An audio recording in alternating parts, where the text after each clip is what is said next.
Hey, Shalom, Shalom. Kohala, Yahweh Bashem Yahweh Bahashem Kakadash, Barakathum. Double honors to the apostles, elders, bishops of Great Millstone. Salutations to all the fellow laborers doing this work in truth and sincerity, risking their lives to do so. To the scattered elect scattered across the four corners of the earth among the heathen nations, and those that look like the heathen nations, known as the speckled birds. To the Akim Akwath, listening, learning, in truth and sincerity, I say Shalom. I'm a disciple of Aparium. I'm a follower of Great Millstone, coming to you with a lesson in truth and sincerity. So this lesson, we're going to kind of give a biblical take on the topic of death. So first, we're going to start off in the book of Job 3 and 7. It says, Lo, let the night be solitary. Let no joyful voice come therein. Let them curse it in that curse the day who are ready to raise up their mourning. Let the stars of the twilight thereof be dark, and let it look for light, but have none. Neither let it see the dawning of the day, because it shut not up the doors of my mother's womb, nor hid sorrow from mine eyes. Verse 11. So why died I not from the womb? Why did I not give up the ghost when I came out of the belly? So you see that Job is lamenting here. This is his lament. He's speaking of the day that he was conceived. He laments it for vexation of spirit, knowing that the filth of this world, in a sense, why even celebrate that day? Especially going into birthdays. All right. So verse 12. Why did the knees prevent me? Or why did the breasts that I should suck? Verse 13. All right. So it says, For now should I have lain still and been quiet. I should have slept. Then I had been at rest. So it better be at rest than to be in this world. However, we strive for that mark and we keep pushing. All right. All the way to the end. Verse 14, were the kings and the counselors of the earth, which shall built desolate places for themselves, or with princes that had gold, who filled their houses with silver. And verse 16 is synonymous with verse 13. It says, or as in hidden untimely birth I had not been, as infants which never saw light. Okay. Verse 17. This is the point right here. So basically in the spirit world, in the spirit realm, this is what verse 17 is talking about. So there the wicked cease from troubling, and there the weary be at rest. Okay. Verse 18, there the prisoners rest together. They hear not the voice of the oppressor. It says the small and the great are there, and the servant is free from his master. So Esau, primarily the wicked elites, have made us all slaves to this beast system. But again, we strive for the mark, and knowing that we'll be free from our oppressor. So now we're going to go to the book of Ecclesiastes 6 and 3.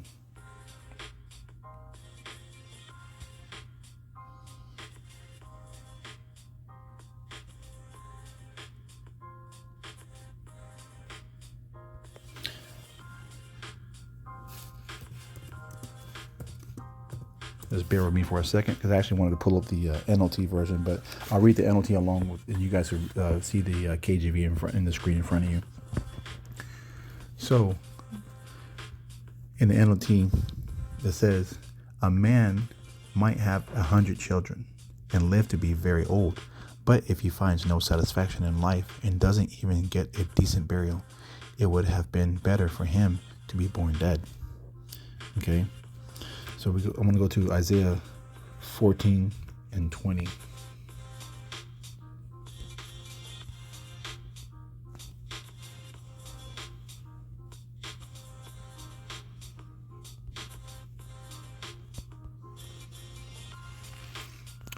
All right. So this is a precept for Ecclesiastes 6:3. It says, "Thou shalt not be joined with them in burial, because thou hast destroyed thy land and slain thy people, and seen the evildoers should never be renowned."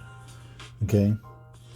So basically, this is speaking of the wicked. Okay. And then I'll read the NLT so you can get a better understanding. "You would not be given a proper burial, for you have destroyed your nation and slaughtered your people." It says the descendants of such an evil person will never again receive honor, and that's what's awaiting, the enemies of Israel. Okay, so Yahweh Shai is that death angel of whether you are written in the book of remembrance or not. Now, I want to go to Ecclesiastes chapter 7. I'm going to read verses 1 through 4. "A good name is better than precious ointment in a day of death than the day of one's birth." Okay. So, just a quick precept. I'm going to pull it here in the computer in front of me, but it will be Proverbs 22:1. And it reads, "Choose a good reputation over great riches. Being held in high esteem is better than silver or gold." All right. So I just turn my phone. So we read, where were we at? Ecclesiastes 7:2. "It is better to go to the house of mourning than to go to the house of feasting, for that is the end of all men, and the living will lay it to his heart or his mind or his la'ab." Okay, because the heart and the mind are synonymous. Verse 3, "Sorrow is better than laughter, for by the sadness of countenance the heart is made better." Okay, verse 4. Verse 3, "That sorrow is better than laughter, for sadness of the countenance the heart is made better." So that's in the NLT. And that word sorrow goes to the word Strong's H3708, and is I believe it's ka'is, or anger, vexation, provocation, grief, frustration. Okay, but the point's in verse 4. "So the heart of the wise is in the house of mourning, but the heart of fools is in the house of mirth." So let me get this note real quick. So pretty much those that have possessions act like you don't have possessed, though they have wives, act like you don't have wives. Why? Because the time is going to come when the possessions that we have are going to be taken away. This is the things that we have now were going to be taken away in exchange for a better promise that is to come.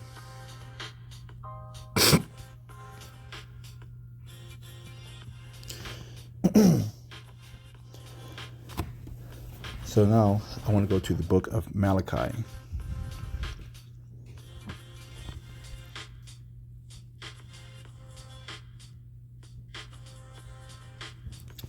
Chapter 3, and we're going to read verse 16 to 18.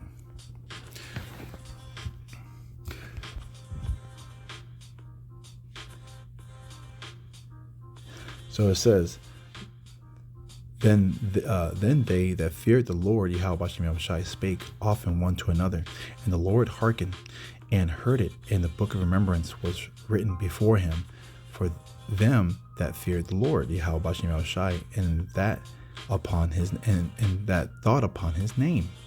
Okay, verse 17, "And they shall be mine, saith the Lord of hosts, in that day when I made up my jewels, and I will spare them, as a man spareth his own son that serveth him."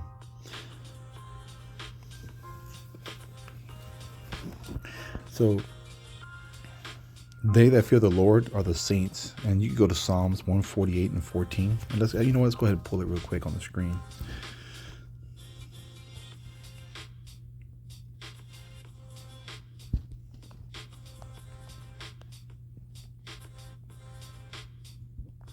So this is telling you who the saints are.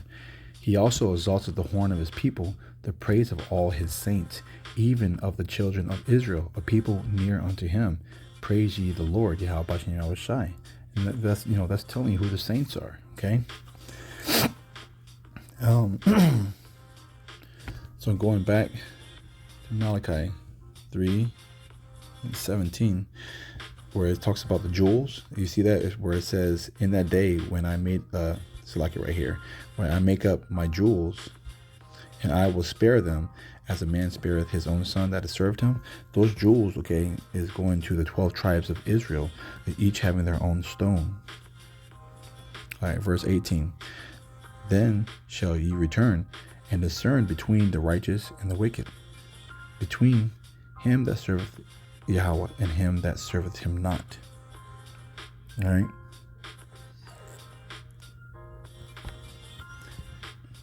And when it says then ye should return, that's also kind of is pretty much proving reincarnation as well. And the saints are the return to judge. If you read Psalms 58:10-11, precepts that I had. The righteous shall rejoice when they seeth the vengeance, and he shall wash his feet in the blood of the wicked, so that a man shall say, verily, there is a reward for the righteous. Verily, he is a God that judges in the earth. And then another one I really like is the Wisdom of Solomon and the Apocrypha. There it is, 3 and 8. And they shall judge the nations and have dominion over the people, and their Lord shall reign forever. Okay, that's the precepts to that Malachi 3 and 18.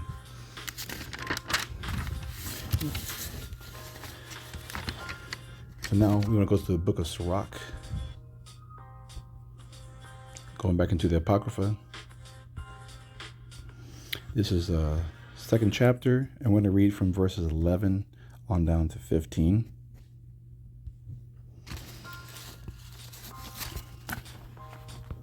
It says, for the Lord is full of compassion and mercy, long-suffering, and very pitiful, and forgiving sins, and saveth in time of affliction. It says, verse 12, woe be to fearful hearts and faint hands, and the sinner that goeth two ways. Okay? Can't be double-minded. It says, verse 13, woe to him that is faint-hearted, for he believeth not. Therefore, shall he not be defended?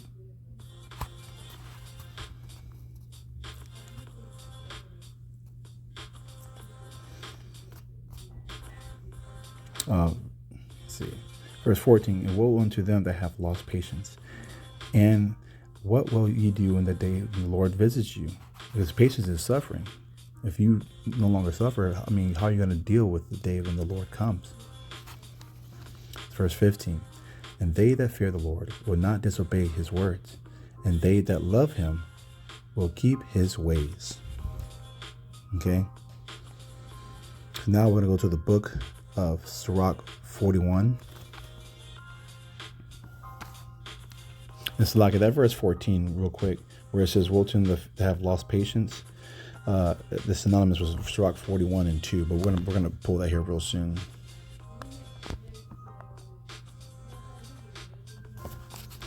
We're going to read verses 1 through 4, okay? O death, how bitter is the remembrance of thee to a man that liveth at rest in his possessions, unto the man that hath nothing to vex him, and that hath prosperity in all things, yea, unto him that is yet able to receive meat. Okay? And that receive meat is also obviously the weightier things of Scripture, getting away from the milk and understanding prophecy. Verse 2, this is the one that was synonymous with Sirach 2 and 14. It says, O death, acceptable is thy sentence unto the needy, and unto him whose strength faileth, that is now in the last age, and is vexed with all things, and to him that despaireth and hath lost patience. Okay. So going back to that verse 1, Sirach 41 and 1, death is bitter to someone who is prosperous, not seeking after Yahweh Bashem Yahweh Shai. Okay? And that verse 2 is a welcome to those who are meek, meek and lowly. Okay? So that death is welcome to those who are meek and lowly. So you can find that in Matthew's. Let's go ahead and pull it real quick. Matthew's 5 and 5. It says, "Blessed are the meek, for they shall inherit the earth." Also in Zephaniah 3 and 12.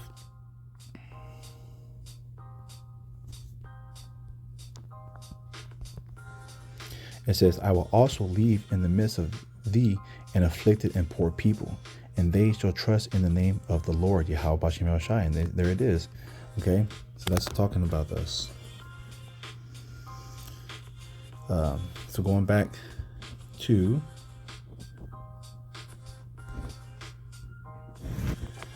I believe we were in Sirach 41.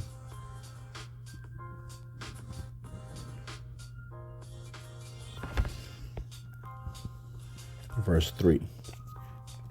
"Fear not the sentence of death. Remember them that have been before thee, and that come after. For this is the sentence of the Lord over all flesh." Verse 4. It says, "And why art thou against the pleasure of the Most High? There is no inquisition in the grave, whether thou have lived 10 or 100 or 1,000 years." So it's like, again, kind of going to that, the potter, the clay asking the potter, why makest thou,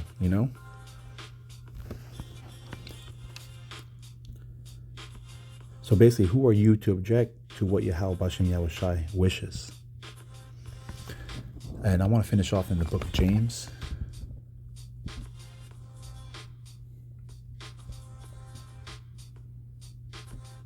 Nope, gone too far. There it goes. James 5, verse 7. It says, "Be patient, therefore, brethren, unto the coming of the Lord. Behold, the husbandman waiteth for the precious fruit of the earth, and hath long patience for it, until he receive the early and latter rain. Be ye also patient, establish your hearts, for the coming of the Lord draweth nigh. Grudge not one against another, brethren, lest ye be condemned. Behold, the judge standeth before the door." Verse 10, "Take my brethren, the prophets, who have spoken in the name of the Lord Yahweh Bashem Yahweh Shai, for an example of suffering, affliction, and of patience." Verse 11, "Behold, we count them happy which endure.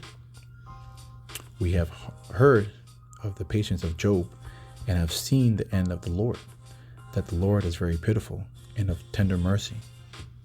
And we read earlier, and we started out in the book of Job, so that's why I wanted to finish here, because we know of Job's patience and how he had lost everything. He endured affliction, he suffered, but he got everything back 10 times fold, and that's what you're going to get back in the kingdom. So fear not death.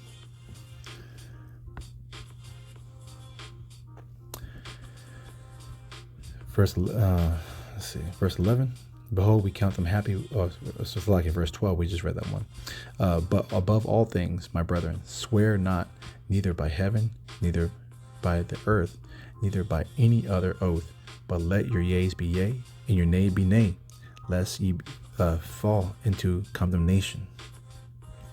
And so that's, concludes all my precepts that I have. But I have this video that I found, and this inspired me to do this lesson. Because this is something that Azakim, who are faithful in the truth, go through and have to learn and understand the true meaning of this in order to fully understand what it means to endure. So I'm going to play this video.